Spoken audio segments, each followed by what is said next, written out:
Hello everyone, how are you? कैसे हैं आप सभी लोग? आई होप आप सब लोग अच्छे होंगे, मस्त होंगे, फंटास्टिक होंगे। मैं self Rakesh Raj, your biology educator.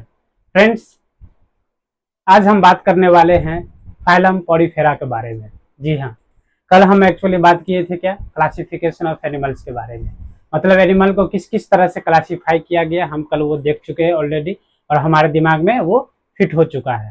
तो आज हम सबसे पहला फाइलम एनिमल किंगडम के बारे में बात करेंगे। वो कौन सा है? Phylum Porifera. ठीक है, तो चलिए हेडिंग डालिए। आज हम फाइलम पॉलीफेरा के बारे में अच्छे से डिटेल में पढ़ेंगे कि आखिर ये फाइलम पॉलीफेरा है क्या और इसमें कौन कौन से एनिमल्स आते हैं। ठीक है, और इसका क्या क्या फीचर है, कैरेक्टरिस्टिक है, एवरीथिंग सब कुछ हम यहाँ पे देखने वाले हैं। ठीक है, तो चलिए शुरू करते हैं फाइलम पॉलीफेरा के बारे में। फ्रेंड्स, ये जो फाइलम पॉलीफेरा है इसमें मेनली कॉमनली क्या आते हैं? स्पंजेज आते हैं। जी हाँ, स्पंजेज, इसलिए इसको क्या कहा गया है? Commonly sponge, known as sponges. ठीक है, ये फाइलम पॉलीफेरा का क्या कहा गया है? कॉमनली ये स्पंजेज होते हैं। इनके फैमिली में क्या आते हैं? स्पंजेज। तो सबसे पहला पॉइंट क्या लिखेंगे? Commonly known as sponges. Phylum porifera का स्पंजेज हम भी कॉमनली कह सकते हैं नॉर्मली। ठीक है, क्योंकि इसमें जितने भी सारे आते हैं एग्जाम्पल सब स्पंजेज है। आगे जाके हम देखेंगे कौन कौन से स्पंज आते हैं सब कुछ, इसलिए इसको फाइलम पॉलीफेरा को क्या कहा गया है?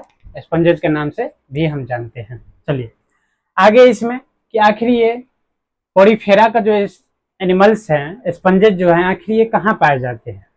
टेरेस्ट्रियल में पाए जाते हैं या फिर एक्वेटिक हैं? तो फ्रेंड्स, ये क्या है? एक्वेटिक है, ये पानी में पाए जाते हैं। तो दूसरा पॉइंट लिखेंगे, क्या लिखेंगे? ये क्या है? They are aquatic.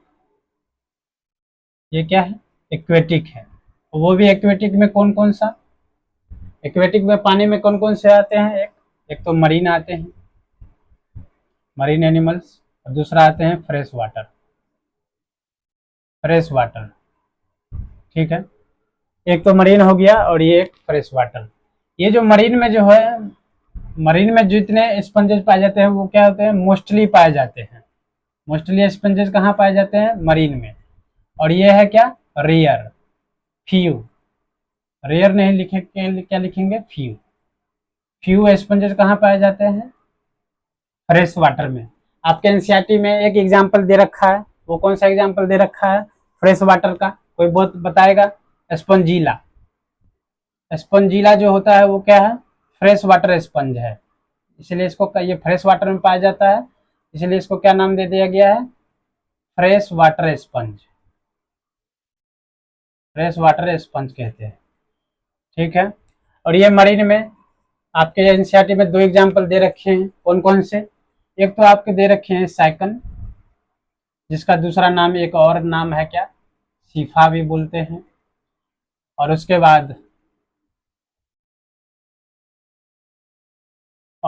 बाद एक और क्या आता है? You Spongia. You Spongia. You Spongia का भी दूसरा नाम क्या है? एक बाथ स्पंज भी इसको हम बोलते हैं, बाथ स्पंज, यू स्पंजिया। क्या तुम, अब ये देखो, ये सारे के सारे आप खुद देख रहे हो, साइकन, यू स्पंजिया, स्पंजिला, क्या है? ये फ्रेश वाटर स्पंज, मरीन, ये क्या है? स्पंजेज। इसलिए इसको क्या कहा गया? फाइलम पॉलीफेरा के कॉमनली मेंबर्स के नाम क्या है? स्पंजेज इसको कहा गया। ठीक है, ये चीज देख लिए हैं। ये कहाँ पाया जाता है? एक्वेटिक में। एक्वेटिक में भी मरीन और फ्रेश वाटर दोनों में। मरीन में मोस्टली पाए जाते हैं, फ्रेश वाटर में फ्यू, जिसमें आपके एग्जाम्पल्स में देख रखा है स्पंजिला, जो कि क्या है? Fresh water sponge. क्लियर है? यहाँ पे आपके क्या हो गए? आपके सारे एग्जाम्पल्स भी यहीं पे आपको दिख गए और दिमाग में फिट हो गए। बस यही आपके सारे एग्जाम्पल्स हैं एनसीईआरटी में जो दे रखे हैं, इससे ज्यादा कुछ खास नहीं है। तो चलिए आगे हम बात करते हैं इसमें कि आखिर ये पानी में पाए जाते हैं। ठीक है, उसके बाद ये जो है हम जितने भी देखते हैं, ये क्या है? मल्टी सेलुलर एनिमल्स है। ऑब्वियसली किंगडम एनिमेलिया में जितने भी सारे एनिमल्स आते हैं वो क्या होते हैं? मल्टी सेलुलर एनिमल्स होते हैं। किंगडम एनिमेलिया में जितने भी सारे एनिमल्स हैं वो क्या है? मल्टी सेलुलर एनिमल्स हैं। ठीक है, और सबसे पहला एनिमल्स कौन है? पॉरीफेरा, इसलिए इसको क्या कहा गया है? ये है क्या? Primitive, primitive multi cellular animals. इतना क्लियर है? बताओ, इतना क्लियर है? कोई डाउट? इतना क्लियर है? कोई डाउट है तो बताओ, कोई डाउट है तो बताओ, कोई डाउट? No doubt. चलिए आगे बढ़ते हैं। नाउ इसमें जो हम यहाँ तक देख चुके हैं, अब इसके बॉडी के बारे में हम बात करेंगे कि आखिर इसका बॉडी कैसा होता है। तो पहले ये आप अच्छे से सुन लो और समझ लो दोस्तों। इसका बॉडी जो होता है, इसके बॉडी पर बहुत सारे माइन्यूट स्पोर्स होते हैं। बॉडी वाल जो होता है, इसके बॉडी का बॉडी वाल जो होता है, उस बॉडी वाल पे बहुत सारे माइन्यूट पोर्स होते हैं। ऐसे ऐसे ऐसे ऐसे बहुत सारे माइन्यूट पोर्स होते हैं। आखिर वो माइन्यूट पोर्स का काम क्या है वो भी हम अभी बताएंगे, लेकिन पहले आप ये जान लीजिए कि इसका बॉडी जो होता है, उसके बॉडी के वाल पर क्या होता है? बहुत सारे माइन्यूट पोर्स होते हैं। वो माइन्यूट पोर्स क्यों होते हैं? तो ताकि ये पानी में एक्चुअली रहते हैं, तो ताकि उसके मैग्नेट फोर्स से वो पानी बॉडी के अंदर आ सके। आखिर वो पानी बॉडी के अंदर क्यों आना चाहिए? तो उसको क्या चाहिए? फूड चाहिए। फूड के लिए भोजन, भोजन तो उसको आउटसाइड से ही मिलेगा। और वो भोजन कैसे आएगा? तो वो भोजन आएगा वही मैग्नेट फोर्स जो है उस पानी के थ्रू, जो पानी में जो भोजन होगा मिला हुआ, वो पानी के थ्रू भोजन आ जाएगा। कहाँ? उसके बॉडी के अंदर आ गया मैग्नेट फोर्स के थ्रू। ठीक है, वो मैग्नेट फोर्स को क्या नाम दिया गया है? आपको ऑस्टिया उसको बोला गया है। बहुत सारे मैग्नेट फोर्स जो होते हैं बॉडी वाल पे, उसको क्या नाम दिया गया है? ऑस्टिया। इसका मतलब उसके बॉडी वाल पे क्या होते हैं? बहुत सारे मैग्नेट फोर्स होते हैं, जिसको हम ऑस्टिया कहते हैं। उसी ऑस्टिया के थ्रू क्या होते हैं? वाटर इंटर्स करते हैं बॉडी के अंदर। ठीक है, स्पंजेस के बॉडी के अंदर। अब अंदर कर गया, साथ साथ वही पानी के थ्रू क्या इंटर कर गया? फूड भी। पानी में जो मिला फूड है वो भी फूड अंदर चला गया। साथ में उसको साथ में ऑक्सीजन भी चाहिए, गैसेस एक्सचेंज के लिए वो पानी के थ्रू ऑक्सीजन भी आ गया। और साथ में उसको नाइट्रोजिनस वेस्ट भी बाहर करना है, तो वही पानी जो बाहर से आया है, वही पानी नाइट्रोजिनस वेस्ट क्या हो जाएगा? फिर से जितना यूजफुल होगा उसके शरीर के लिए वो तो रिटर्न कर लेगा, बाकी चीज को क्या कर देगा? वो एक्सक्रीट कर देगा, रिमूव कर देगा। अब वो रिमूव कहाँ से करेगा? तो पानी तो इंटर कर गया ऑस्टिया के थ्रू, लेकिन वो रिमूव जो करेगा, वाटर रिमूव कहाँ से करेगा?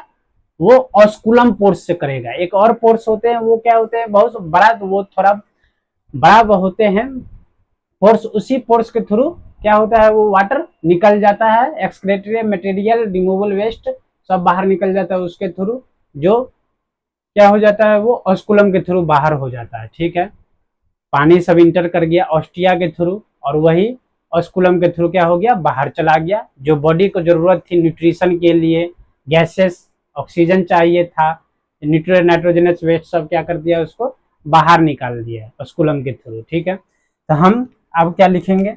ये जो फाइलम पॉरीफेरा के बाद क्या है? इसके body, their body has their body has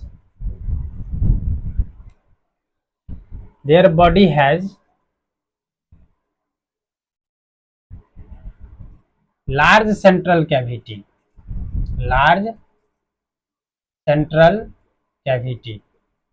ये लार्ज सेंट्रल कैविटी क्या कहा जा को क्या कहते हैं?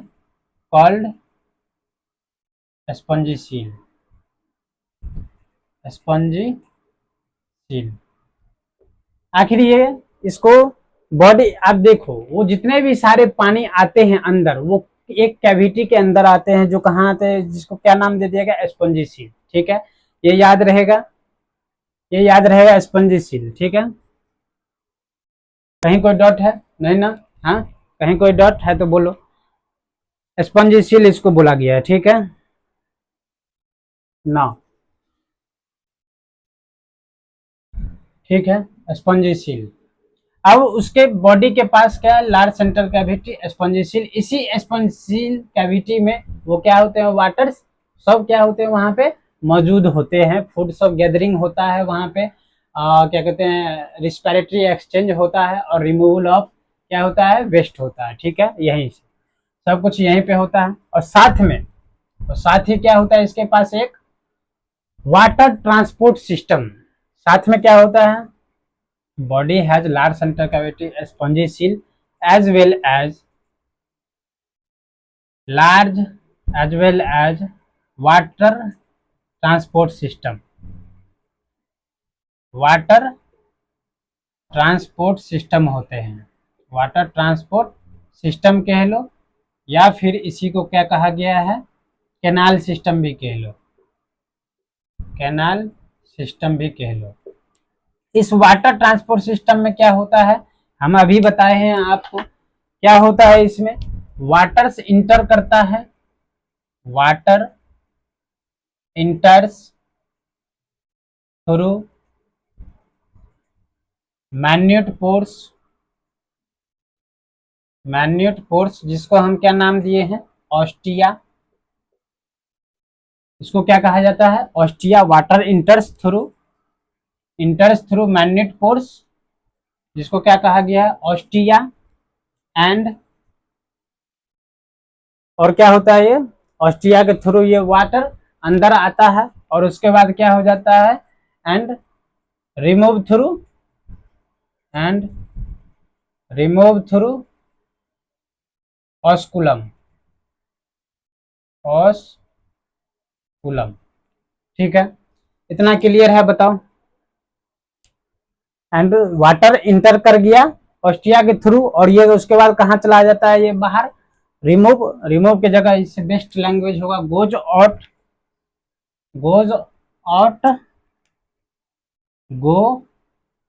थ्रू, बाहर चला जाता है, कहाँ, गो आउट थ्रू ऑस्कुलम के थ्रू क्या हो जाता है, ये वाटर बाहर चला जाता है।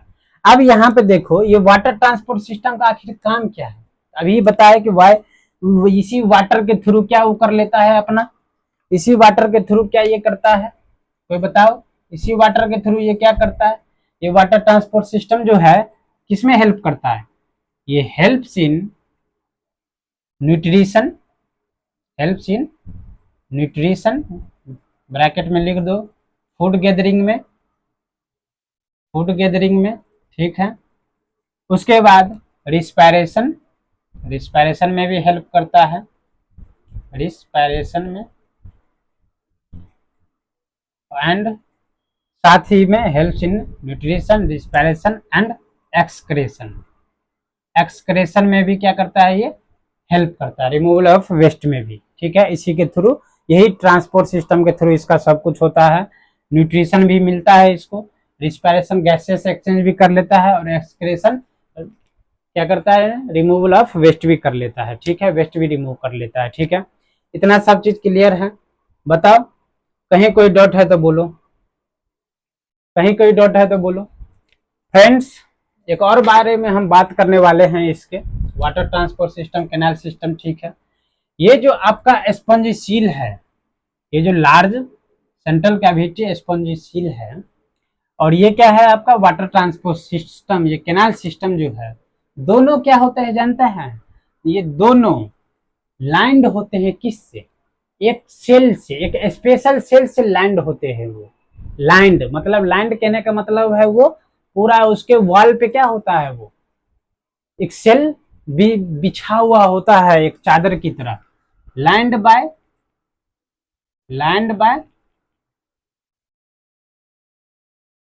कॉलर सेल्स, इसी को क्या कहा गया है, कोएनोसाइट। ये कौन सा सेल है, कोएनोसाइट। ये स्पंजी सील और कैनाल सिस्टम जो दोनों है, लैंड बाय किससे, कॉलर सेल से लैंड रहता है, जिस सेल से वो लैंड रहता है वो कॉलर सेल्स है, उसका नाम क्या है, इसी को क्या कहा जाता है, कोएनोसाइट कहा जाता है, ठीक है। इतना क्लियर है। जो कि कॉलर सेल क्या होते हैं, फ्लैजिलेटेड होते हैं। फ्लैजिलेटेड कहने का क्या मतलब है, इसमें फ्लैजला होता है। फ्लैजला मतलब वाटर को ऐसे ऐसे करेगा, इन करेगा, आउट भी करेगा, ऐसे ऐसे करके, समझ में आया, वो इस चीज में हेल्प करता है, ठीक है। ये कॉलर सेल्स का ये काम है, ठीक है, समझ में आ गया। ये चीजें हम देख लिए। उसके बाद हम क्या देखने वाले हैं,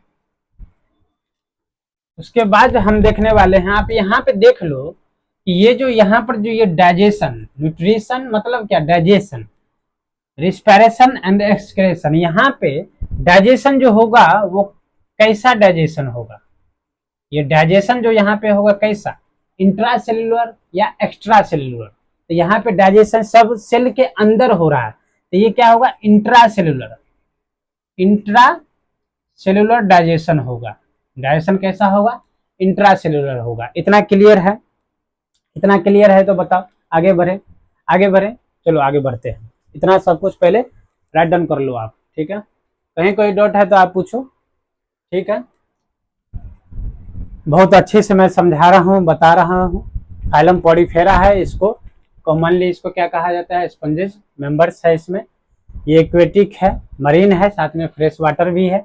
मोस्टली मरीन होते हैं, कुछ फ्रेश वाटर होते हैं। और वो फ्रेश वाटर में आपके एनसीईआरटी में क्या एग्जांपल देख रखा है, स्पंजीला, इसलिए इसको क्या कहा जाता है, फ्रेश वाटर स्पंज। और ये मोस्टली मरीन में कौन आ जाता है, साइकन, इसी को साइफा भी बोलते हैं। और ये यूएस्पंजिया बाथ स्पंज, ठीक है ना। ये प्रिमिटिव मल्टी सेलुलर एनिमल्स है। इतना सब जितने भी सारे एनिमल किंगडम में जितने भी सारे एनिमल्स है वो क्या है, मल्टी सेलुलर है।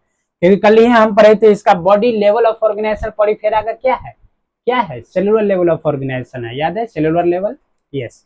यही मल्टी सेलुलर प्रिमिटिव, ये पहला सबसे पहला एनिमल से मल्टी देखे हुए किए हैं। कल फाइलम पॉलीफेरा से शुरू किए थे और फाइलम कॉर्डेटा तक गए थे, किस तरह इवोल्यूशनरी किस तरह से एनिमल्स का क्या हो गया है, क्लासिफिकेशन किए थे कल, ठीक है ना। इसके बॉडी के पास एक लार्ज सेंट्रल कैविटी होता है, स्पंजिसिल। इसी स्पंजिसिल कैविटी में ये सब कुछ होता है। यहाँ पे फूड गैदरिंग भी होता है, यहाँ रिस्पिरेशन गैसेस एक्सचेंज भी होता है और रिमूवल ऑफ वेस्ट भी होता है। सब कुछ यही स्पंजिसिल कैविटी में होता है, ठीक है ना। इसी में साथ में इसी के पास क्या होता है, water transport system. Water transport system कहने का मतलब है कैनाल सिस्टम, कैनाल होता है इसके पास, डक्ट टाइप का होता है कैनाल सिस्टम, जिसमें क्या होता है, वाटर इंटर्स करता है through minute pores. Many मैन्यूट pores होते हैं, एक ही नहीं, मेनी मैन्यूट पोर्स लिखे हैं, जिसको क्या कहा जाता है, ऑस्टिया। और ये ऑस्टिया, उसके बाद वाटर कहाँ गो आउट थ्रू ऑस्कुलम, ये बाहर हो जाता है, फिर ये पानी अंदर, जितना सारा बहुत सारा पानी अंदर आ जाता है, फिर ये पानी बाहर भी निकल जाता है, किसके थ्रू, ऑस्कुलम के थ्रू, ठीक है। इसीलिए अब आखिर भाई वाटर ट्रांसपोर्ट सिस्टम का काम क्या है, कोई पूछे ये क्या, आखिर ये वाटर इंटर्स किया और बाहर भी निकल गया, तो आखिर इसको फायदा क्या हुआ, तो फायदा ये हुआ कि इसको क्या निकला, बहुत सारे इसको फूड गैदरिंग हो गया, यहाँ पे फूड भी, पानी के साथ साथ फूड भी अंदर आ गया, ठीक है, फूड भी मिल गया। रिस्पिरेशन, इसको गैसेस सांस लेने के लिए इसको ऑक्सीजन भी मिल गया। और साथ में एक्सक्रेशन, ये अपना शरीर का नाइट्रोजनस वेस्ट भी इस पानी के थ्रू क्या कर दिया, बाहर निकाल दिया ऑस्कुलम के थ्रू। तो देख रहे हो ये वाटर ट्रांसपोर्ट सिस्टम का काम क्या है। उसके बाद ये डाइजेशन क्या हुआ, सेल के अंदर है तो इंट्रासेलुलर डाइजेशन होगा। तो इतना क्लियर है मेरे दोस्त। तो चलिए आगे बढ़ते हैं फ्रेंड्स। अब हम बात करने वाले हैं क्या, इसका पांचवा पॉइंट में, इसका पांचवा पॉइंट क्या है, इसका स्केलेटन। ऑब्वियसली हम लोग के बॉडी का स्केलेटन, हम लोग का बॉडी किस चीज से बना हुआ है, स्केलेटन, बॉडी स्केलेटन किस चीज से बना हुआ है, बोन से बना हुआ है। यही हमारा फ्रेम वर्क जो है, बॉडी का संरचना जो है, ये क्या है, हमारा बोन है, फ्रेम स्केलेटन। इसी स्केलेटन के थ्रू हमारा बॉडी का इस तरह से क्या है, स्ट्रक्चर बना हुआ है, बोन के थ्रू। सेम एज इसका भी बॉडी जो होता है, इसका भी बॉडी जो होता है, ये बॉडी क्या होता है, सपोर्टेड होता है किससे, स्केलेटन के थ्रू। वो स्केलेटन कौन सा स्केलेटन होता है, क्या वहां पे बोन्स होते, नहीं, बोन्स नहीं होते, तो फिर क्या होते हैं, देयर स्केलेटन, इसका body skeleton, there body skeleton, ये बॉडी स्केलेटन, स्केलेटन क्या करता है, सपोर्ट प्रदान करता है इसके बॉडी को, ठीक है। Body skeleton is made up of क्या चीज का बना होता है, स्पैक्यूल्स का बना होता है, स्पैक्यूल्स का, और साथ में स्पंजिन फाइबर्स का। या तो स्पैक्यूल्स का बना होगा, उसके बॉडी पर छोटे छोटे मैग्नेट क्या होंगे, एक कांटा जैसे स्ट्रक्चर होंगे, जिसको क्या कहा जाता है, स्पैक्यूल्स। और साथ में स्पंजिन फाइबर्स भी होते हैं, साथ में क्या होते हैं, स्पंजिन फाइबर्स, एकदम स्पंज की तरह, ठीक है। तो their body skeleton is made up of spicules and spongin fibres. इतना क्लियर है, कहीं डाउट है। तो बॉडी जो क्या करता है, ये स्केलेटन, ये क्या करता है, सपोर्ट प्रदान करता है क्या, इसके बॉडी को एक स्ट्रक्चर देता है, समझ में आया, ये सपोर्ट प्रदान करता है स्पंजिन फाइबर स्पैक्यूल्स इसके बॉडी को, ठीक है। इतना क्लियर है। तो चलिए आगे बढ़ते हैं। अब ना हम इसका मेन पॉइंट के बारे में एंड लास्ट पॉइंट के बारे में हम बात करेंगे, वो क्या है। तो फ्रेंड देखो, आखिर इसका रिप्रोडक्शन कैसा होता है, अब हम इसके लास्ट पॉइंट के बारे में बात करेंगे, रिप्रोडक्शन के बारे में, कि आखिर ये रिप्रोडक्शन कैसे करता है, ये जो अपना जो जनरेशन है आगे कैसे बढ़ाता है, अपना स्पेसीज को किस तरह से ये रिटेन करता है, किस तरह से। तो ऑब्वियसली रिप्रोडक्शन के ही थ्रू ये अपना स्पेसीज को जनरेशन आफ्टर जनरेशन क्या कर सकता है, रिटेन कर सकता है। रिप्रोडक्शन ये एक ऐसा प्रोसेस है। ये जो रिप्रोडक्शन है, ऑब्वियसली हम लोग रिप्रोडक्शन में पढ़े हैं, दो तरह के रिप्रोडक्शन होते हैं, एक एसेक्सुअल होते हैं, दूसरा सेक्सुअल रिप्रोडक्शन होते हैं। अब ये एसेक्सुअल कैसे रिप्रोडक्शन करेगा और सेक्सुअल कैसे रिप्रोडक्शन करेगा, तो चलो हम यहाँ पे देख लेते हैं, ठीक है ना। इसका रिप्रोडक्शन, आखिर ये रिप्रोडक्शन कैसे करता है वो भी हम देख लेते हैं। रिप्रोडक्शन ये दो मेथड से रिप्रोडक्शन करता है, एसेक्सुअली भी करता है, एसेक्सुअल भी, और साथ में सेक्सुअल भी। एसेक्सुअली जो करेगा वो किस थ्रू करेगा, बाय फ्रेगमेंटेशन। फ्रेगमेंटेशन कहने का क्या मतलब है, फ्रेगमेंटेशन कहने का क्या मतलब है मेरे दोस्त, तो ये अपने क्या करेगा, फ्रेगमेंट्स को, अपने बॉडी के एक पार्ट को क्या करेगा, तोड़ लेगा, फ्रेगमेंट कर लेगा, ठीक है, और फिर उसी से नया ऑर्गेनिज्म भी बना देगा। वो एक्चुअली एसेक्सुअल रिप्रोडक्शन हो गया, उसमें कोई गैमिट का फॉर्मेशन, गैमिट का फ्यूजन होने का कोई सवाल ही नहीं उठता, क्योंकि वो एसेक्सुअल है। एसेक्सुअल मतलब नो सेक्स ऑर्गेन्स या sex means gamete formation involve, okay. तो वो एसेक्सुअली क्या करेगा, बाय फ्रेगमेंटेशन के थ्रू अपना फ्रेगमेंट, अपना बॉडी के पार्ट को क्या कर गया, कट कर तोड़ दिया, खुद फ्रेगमेंट कर दिया, पार्ट में छोटा छोटा पार्ट में तोड़ दिया, और फिर उसी पार्ट से क्या करेगा, नया ऑर्गेनिज्म बन गया, ठीक है। और सेक्सुअल किस थ्रू करेगा, तो ऑब्वियसली सेक्सुअली कैसे करेगा, तो बाय गैमिट फॉर्मेशन। गैमिट का यहाँ पे फॉर्मेशन होगा, तभी जाके क्या होगा, ये सेक्सुअली रिप्रोडक्शन कर पाएगा। तो ये गैमिट फॉर्मेशन होगा। अब जरा देखो यहाँ पे गैमिट फॉर्मेशन सेक्सुअल होगा, ठीक है, गैमिट फॉर्मेशन होगा मतलब एग एंड स्पर्म दोनों का क्या होगा, यहाँ पे फॉर्मेशन होगा, एग एंड स्पर्म दोनों का। अब ये जो सेक्सुअल ऑर्गेनिज्म है, ये सेक्सुअली रिप्रोड्यूसिंग ऑर्गेनिज्म है, ऑब्वियसली वो है ना, तभी रिप्रोडक्शन कर रहा है। तो ये जो सेक्सुअली रिप्रोडक्शन ऑर्गेनिज्म है, तो ये कौन सा ऑर्गेनिज्म है, क्या ये यूनिसेक्सुअल है या बाइसेक्सुअल है, तो ये बाइसेक्सुअल ऑर्गेनिज्म है। जितने भी सारे हैं वो सारे के सारे बाइसेक्सुअल ऑर्गेनिज्म है। बाइसेक्सुअल ऑर्गेनिज्म कहने का क्या मतलब है, इनके पास दोनों सेक्स है, मेल का भी है फीमेल का भी है, मतलब ये एक ही बॉडी, एक ही इसका बॉडी जो है वो स्पर्म भी प्रोड्यूस करेगा और एग भी प्रोड्यूस करेगा, क्लियर है। और फिर वहीं पर क्या हो जाएगा, उसका फ्यूजन हो जाएगा, और फिर क्या हो जाएगा, वो नया स्पेसीज, नया ऑर्गेनिज्म, मतलब अपने ही जैसा नया ऑर्गेनिज्म को क्या कर देगा, वो जन्म दे देगा, क्लियर है। तो चलिए, ये जो सेक्सुअल है इसको क्या बाइसेक्सुअल है, इसको इसी बाइसेक्सुअल का दूसरा नाम क्या है, हर्माफ्रोडाइट। हर्माफ्रोडाइट एनिमल्स के केस में, बाइसेक्सुअल एनिमल्स के केस में इसको हम क्या नाम देते हैं, हर्माफ्रोडाइट। हर्माफ्रोडाइट का मतलब क्या कहता है, बाइसेक्सुअल। ये बाइसेक्सुअल एनिमल्स है, क्लियर है, कहीं कोई डाउट। अब मेरे दोस्त चूंकि ये बाइसेक्सुअल है, एक अंडा दोनों का क्या है, एक ही बॉडी में प्रोडक्शन हो रहा है, तो इसका फर्टिलाइजेशन भी क्या होगा, उसी के बॉडी में होगा, तो उसका फर्टिलाइजेशन भी क्या होगा, उसी के बॉडी में होगा। तो फर्टिलाइजेशन हम क्या लिखेंगे, फर्टिलाइजेशन इसका कैसा होगा, एक्सटर्नल होगा या इंटरनल होगा, तो फर्टिलाइजेशन कैसा होगा, इंटरनल होगा, ठीक है। चूंकि फर्टिलाइजेशन इंटरनल है तो उसका क्या हो जाएगा, फिर उसका बनेगा, फिर उसका क्या हो जाएगा, फिर वो फ्यूजन हो गया, फर्टिलाइजेशन कर गया, तो फिर क्या हो जाएगा, उसका डेवलपमेंट स्टार्ट हो जाएगा। अब वो डेवलपमेंट कैसा होगा, क्या वो डेवलपमेंट डायरेक्ट होगा या इनडायरेक्ट होगा।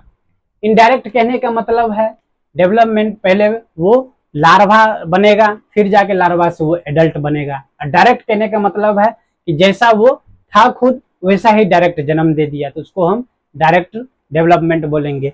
लेकिन यहाँ पे जो डेवलपमेंट होता है वो कौन सा डेवलपमेंट है, वो इनडायरेक्ट डेवलपमेंट होता है। यहाँ पे डेवलपमेंट कैसा है, इनडायरेक्ट। इनडायरेक्ट कहने का क्या मतलब है, इसके पास लार्वल स्टेज होता है, लार्वल स्टेज होता है। इनडायरेक्ट कहने का क्या मतलब है, having larval stage. Larval stage होगा मतलब पहले लार्वा बनेगा, फिर जाके वो क्या बनेगा, एडल्ट बनेगा, एडल्ट ऑर्गेनिज्म में वो क्या होगा, कन्वर्ट होगा। इतना क्लियर है। कहीं कोई दिक्कत है तो बताओ। और ये जो मेरे दोस्त लार्वा है, ये एडल्ट से क्या हो जाएगा, डिस्टिंक्ट करेगा। समझ में आया? डिस्टिंक्ट मॉर्फोलॉजिकली ये क्या होगा, डिस्टिंक्ट होगा, एक दूसरे के क्या होगा, मिलता जुलता नहीं होगा, डिस्टिंक्ट होगा, अलग अलग होगा। ये एडल्ट, ये लार्वा जो होगा वो क्या होगा, मॉर्फोलॉजिकली डिस्टिंक्ट होगा। किससे? अपने मॉर्फोलॉजिकली डिस्टिंक्ट होगा, किससे? एडल्ट से।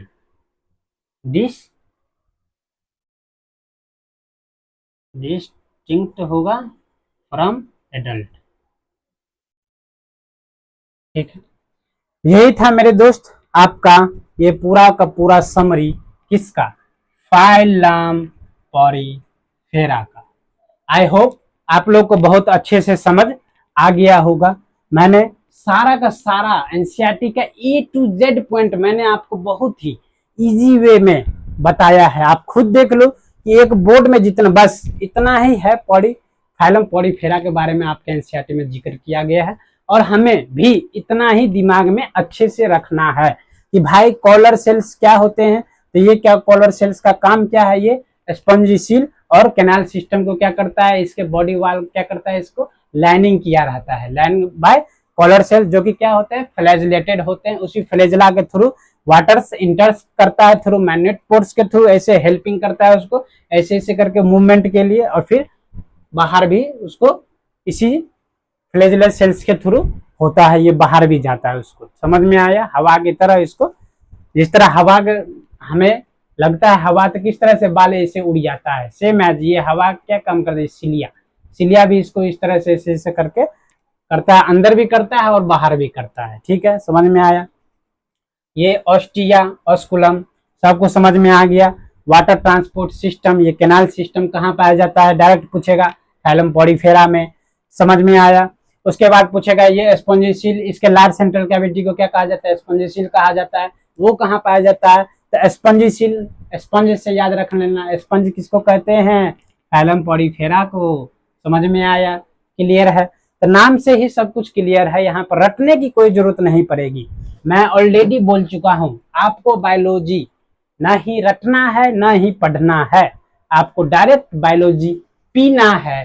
किस थ्रू, दारू की तरह नहीं, दारू की तरह नहीं, शेक की तरह, बनाना शेक पी लो की तरह पी लो, या मैंगो शेक की तरह पी लो, या फिर बादाम शेक की तरह पी लो, जिस भी शेक की तरह पी लो, लेकिन बायोलॉजी को क्या करो, पी लो। समझ में आया? इसलिए नाम रखा है हम अपने चैनल का, बायोलॉजी पियो। और ये बायोलॉजी आपको कौन पिला रहा है, राकेश। तो ये क्या हो गया, ये पूरा पूरी राकेश बायोलॉजी पियो। समझ में आया मेरा चैनल का नाम का अर्थ? समझ में आया ना? इतना सब कुछ क्लियर हो गया है। अगर कोई डाउट है तो आप मुझसे पूछे, मैं थोड़ी देर शांत रह लेता हूँ। समझ में आया? चलिए गौर से देखिए, कहीं कोई डाउट है तो पूछिए, कहीं कोई डाउट है तो पूछिए, मैं आपके साथ खड़ा हूं।